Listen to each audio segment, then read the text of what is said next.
te Mulado sati maname oh Baywa uta kinyo kwa lo suye oh Ta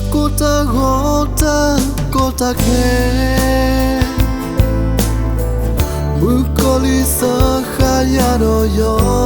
tia You told us so sweet of koya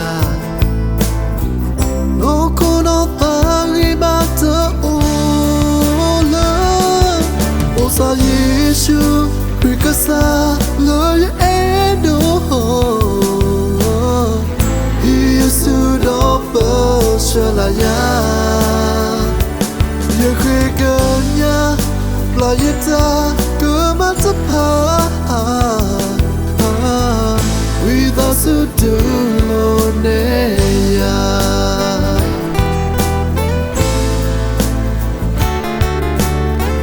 Topota we tola you papli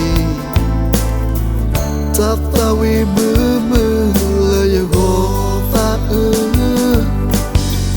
Hokok la khila iyago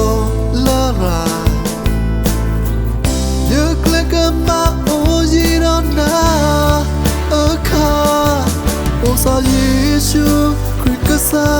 lo ye endo Yesu do shalaya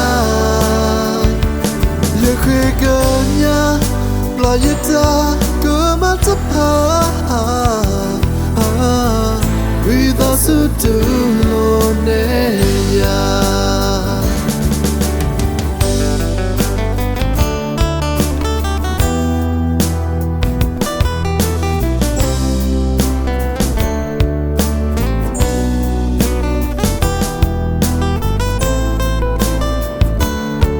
Osa Yeshu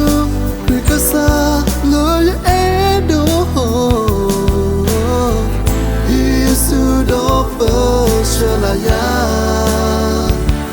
Ye krikanya playeta kematapa With us who do neya With us who do neya With us who do